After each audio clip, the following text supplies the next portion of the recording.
Today we're going to go through the Gruvn Raw 16X paddle. My initial thoughts, the pros and cons, the specs. So my initial thoughts, first off, it comes with a really nice case. I don't really use cases too much because my bag has kind of a paddle slot, so it's not going to get banged around, but it is always nice to have a little case on top of that. But my initial thoughts is this is your typical kind of run-of-the-mill $100 to $150 paddle that's going to produce really well, perform really well, and it's going to be kind of good across the board as far as spin, grip, kind of the feel of it, the power of it goes. It's going to be an overall pretty solid paddle. The company is foreign, so if you do purchase it, I had a foreign transaction fee on my account, so just be aware that if you do purchase it, it's like maybe an extra 10 bucks or so for processing that, depending on where you buy it, unless you buy it from a local online store. But put the specs of the paddle up here so you can check them out. But overall, it's gonna be pretty typical. I'm more of an elongated type paddle person just because of my play style and just kind of how it feels. And pros and cons of this paddle.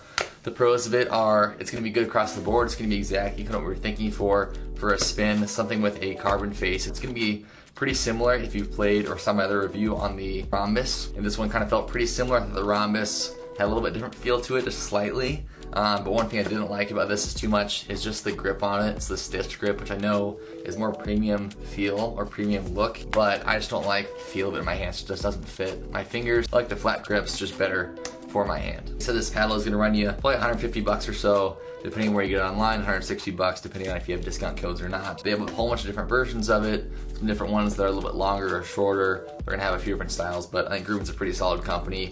There's a lot of different channels that have done reviews on these kinds of paddles, but I feel like this is just like the average, just pay it solid, you get what you pay for, it'll last a little bit, and it performs pretty well.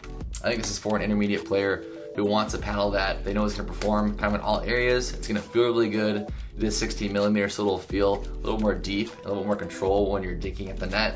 It does have some power on it, some really good spin. It wasn't out of this world spin like the Legacy, but I did feel like there was some pretty good spin to it on some of my serves and some of my dinks. And the power of it, it's not overpowering where you feel like you just hit everything out, but it's not where you have to absolutely crank it to get some power on it. So exactly like I said, just kind of the average run-of-the-mill paddle that performs really well. You get what you pay for. It's a pretty solid choice overall. Hope this helped. Super quick review on the Gruvn Raw 16X. Appreciate you guys. Hit me a like if you liked the video. I'll see you in the next one.